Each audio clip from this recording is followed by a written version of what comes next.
Okay, so picture this. You've been doing everything right, or at least what you think is right. You're putting money into your 401k, you opened a Roth IRA, maybe you even started a little brokerage account on the side. You check your net worth one random Tuesday night at like 11 p.m, because that's apparently what we do now instead of sleeping, and you see you're sitting at, I don't know, $47,000. And you think to yourself, cool, that's something, but $1 million? That's so far away it might as well be on another planet. And then you kind of just close the app and go to bed feeling like you're behind. Sound familiar? Here's the thing. That feeling, that sense that the finish line is impossibly far away, it's actually one of the biggest reasons people give up on building wealth in the first place. And it's based on a fundamental misunderstanding of how money actually grows. Because everyone out there is obsessed with the $1 million milestone. But what if I told you that the most transformative, most mathematically significant, most life-changing net worth milestone isn't $1 million. It's 100,000. And it's not even close. My name is George, and I spend way too much time thinking about the weird math and psychology behind net worth milestones. If you're someone who feels like you've been saving and investing for years, but your net worth barely seems to move, make sure to hit the subscribe button and give this video a thumbs up if this helps you out. Today, I'm going to break down exactly why getting to $100,000 is the hardest and most important thing you will ever do with your money. Why every dollar after that starts working exponentially harder for you, and why most people quit right before the magic actually starts happening. This might change the entire way you think about your financial journey. Let's get into it. So this idea isn't actually mine. I wish I could take credit for it, but I can't. This comes from Charlie Munger, Warren Buffett's business partner, the vice chairman of Berkshire Hathaway, one of the greatest financial minds of the last century. The guy who, alongside Buffett, turned a struggling textile company into a $780 billion empire. And Munger said something that sounds almost too simple to be profound. He said, "The first $100,000 is a bitch, but you gotta do it. I don't care what you have to do.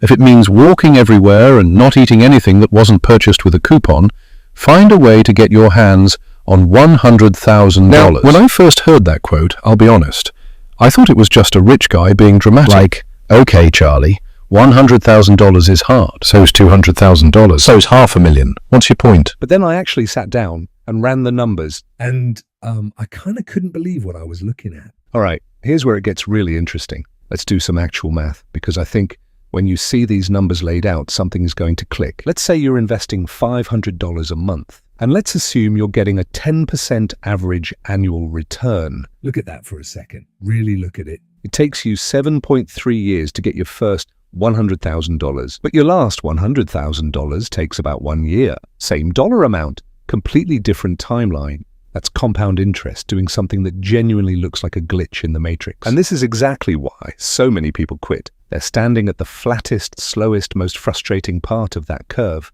But at $500,000, a 10% return is $50,000. Your money has employees. Your money has its own money. Reason number 2, you're building the habit from scratch. Reason number 3, life is actively working against you.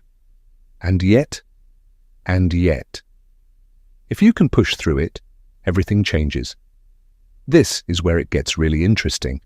And this is the part that I genuinely wish someone had explained to me when I was 22 years old. After $100,000, something shifts, and it's not just the math, it's your entire relationship with money. At $100,000 invested, your money is now generating roughly $10,000 per year in returns.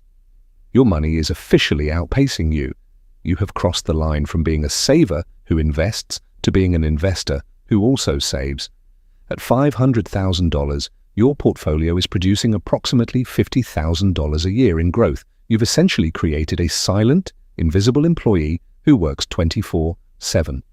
After $100,000, you stop thinking about money the same way. You become less reactive to market dips. You start seeing downturns not as threats, but as opportunities. It's not just a number, it's a point of no return. Imagine you're rolling a snowball down a hill. At the top, you've got this tiny little ball. The bigger it gets, the more snow it picks up with every rotation. $100,000 like a 5-alarm emergency. Step 2, increase your income aggressively. Step 3, automate everything. Step 4. Invest, don't just save. There are people out there with $40,000 sitting in a high-yield savings account earning 4 to 5%, and they think they're building wealth, but everything beyond that needs to be invested. Over 30 years, that difference turns the same starting amount into wildly different outcomes. Your savings account is a parking lot. Your investment account is a launch pad. Step 5. Track your net worth monthly. The simple act of watching your number grow creates a positive feedback loop in your brain. You're essentially gamifying your own financial life. Becoming a millionaire is not one achievement. It's two completely different achievements that happen to be connected. Achievement number 1 is getting to $100,000. Achievement number 2 is getting from $100,000 to $1 million. If you're sitting at $15,000 or $30,000 or $67,000, step and 1, feel like you're not making progress. $100,000 like a 5-alarm emergency. Step 2, increase your income aggressively. Step 3, automate everything. Step 4, invest, don't just save. There are people out there with $40,000 sitting in a high-yield savings account earning 4 to 5%, and they think they're building wealth, but everything beyond that needs to be invested. Over 30 years, that difference turns the same starting amount into wildly different outcomes. Your savings account is a parking lot. Your investment account is a launch pad. Step 5. Track your net worth monthly. The simple act of watching your number grow creates a positive feedback loop in your brain. You're essentially gamifying your own financial life. Becoming a millionaire is not one achievement. It's two completely different achievements that happen to be connected. Achievement number 1 is getting to $100,000. Achievement number 2 is getting from $100,000 to $1 million. If you're sitting at $15,000 or $30,000 or $67,000 and feel like you're not making progress, you are in the hardest part of the journey.